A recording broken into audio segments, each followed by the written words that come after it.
Hello everyone and welcome back. The new year is nearly upon us and that means it's also a new month with all new cozy games releasing. I honestly thought that 2025 would be a little bit slow with new games, but alas I have been proven wrong and some of these look very promising, so I'm excited to share them with you. I really hope you had a good festive period if you were celebrating, and I wish you all the best going into 2025 as well. But let's have a look at some of these games, and some of these may make your January blues disappear. The first game on my list releases on January 9th, and this is Revivor. Revivor is a narrative puzzle game which focuses on love and choices.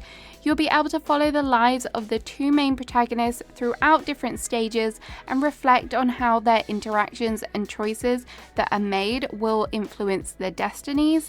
To accompany the story, you will have a variety of over 50 puzzles and mini games. These are all kind of intertwined to the key narrative, and they will help you uncover secrets and clues throughout.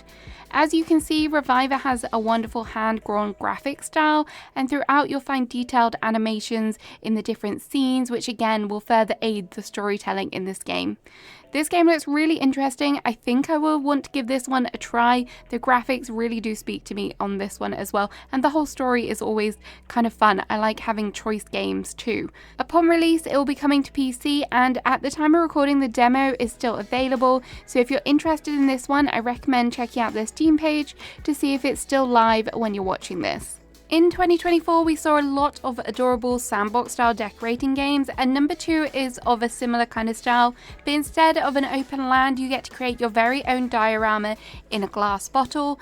This is the aptly named Terrarium, and it will be coming to PC on the 10th of January. If you're an avid decorator in games, you'll be happy to know that there is a gridless building mechanic, which of course means lots of decorating freedom. And as a decorator, I also appreciate variety, and in this game there are over 100 different items to play with, from animals to foliage and even a lighthouse. There looks like there'll be lots to uncover. This game looks really promising, and I love the idea of decorating something other than an interior room or a town area.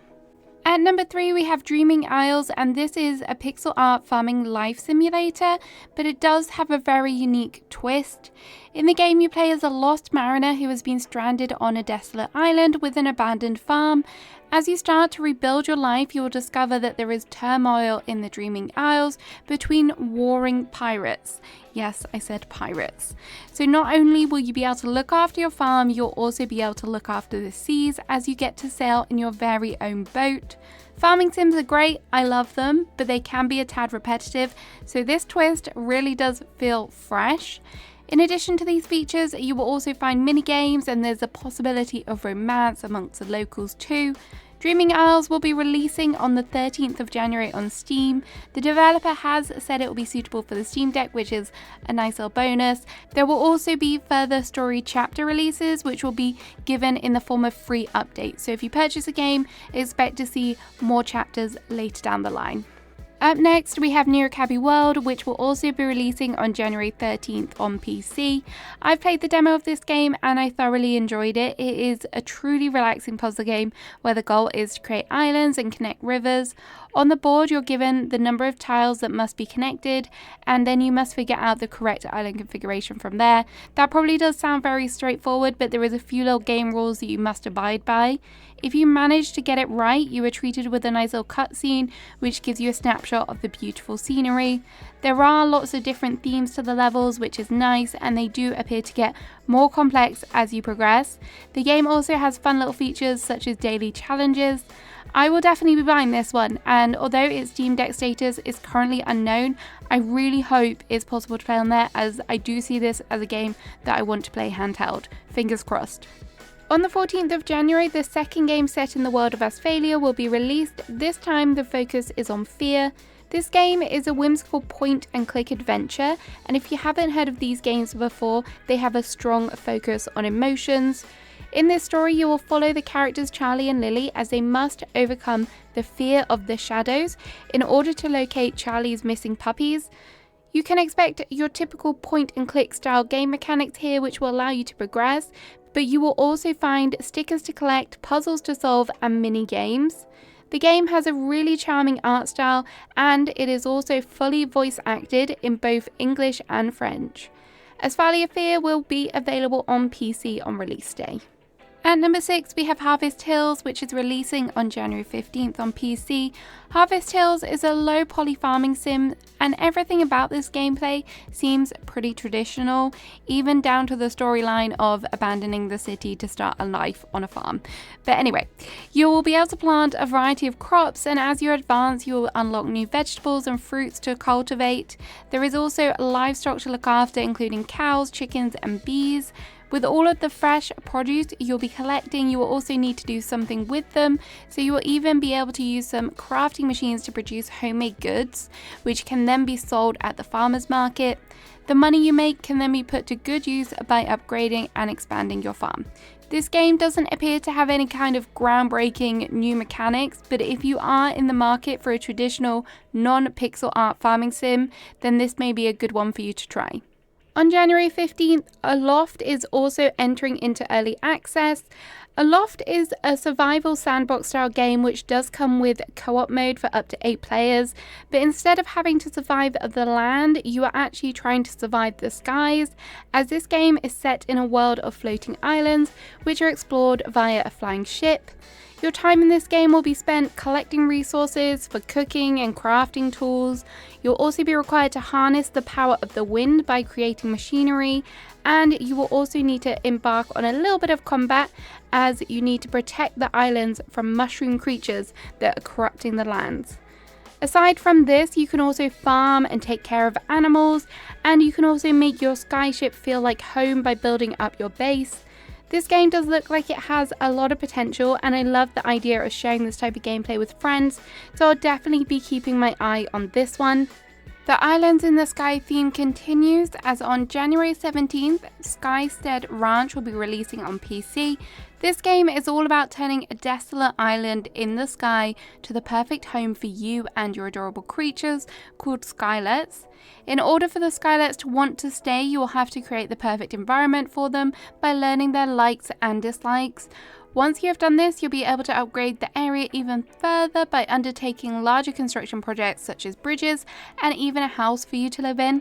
Although the main focus is creating the perfect garden for the Skylets, you will also discover other mechanics such as fishing and cooking.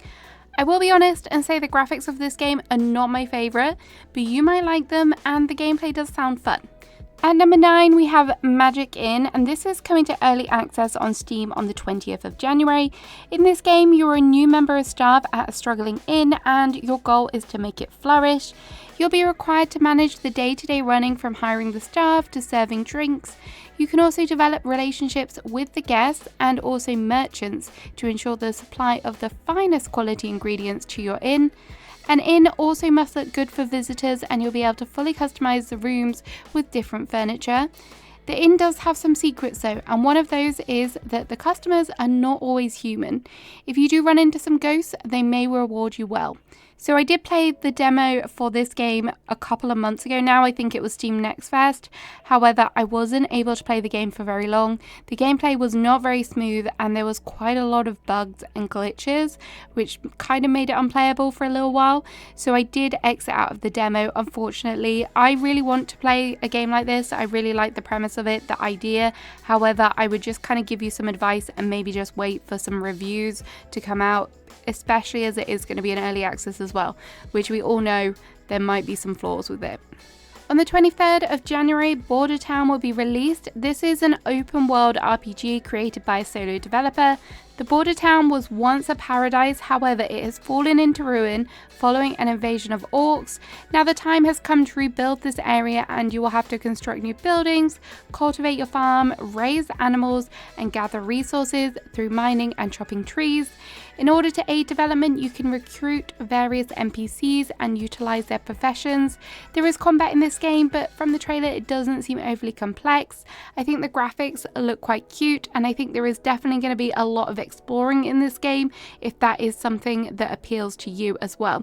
So it might not be your typical cozy game, but this does look something that definitely has potential, and it does have those farming aspects in it as well. Bordertown will be available on Steam on release day, and definitely go and check it out if it's something that you think you might like.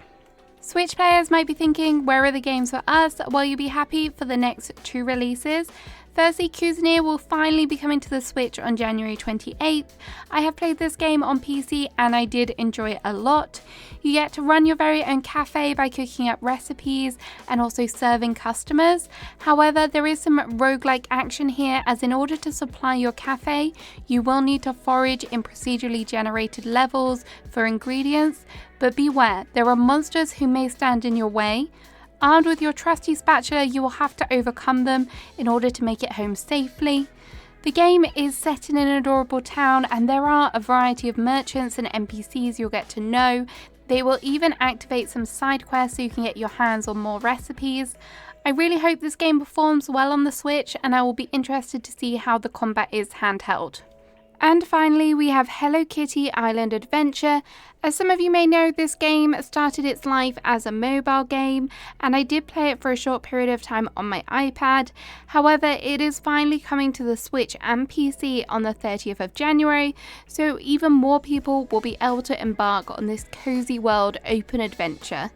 The game has a variety of quests to follow, and in the game you'll find 8 unique regions which will allow you to perform different movement abilities such as swimming and floating. Of course, the game is jam-packed with Hello Kitty characters and you'll be able to improve your friendship levels with them by adventuring, gifting and even cooking them special recipes. Each character kind of has their own unique role on the island as well. There is a whole bunch of stuff in this game. There's decorating, special events, puzzles, and even gardening. We're just kind of scratching the surface here. If you are an Animal Crossing fan, I really recommend this game. It does have some similarities to it, but it also gives you a whole kind of different level of gameplay as well, which is kind of fun and something new. I hope it performs well on the Switch. Given that it was a mobile game, I think it probably will. But yeah, this is going to be a good game to play whether you are a Hello Kitty fan or not. So there we have it. There are 12 new cozy games coming this January. Let me know in the comments which one you are most excited for. Have a great rest of 2024 and I will see you in 2025. Bye bye.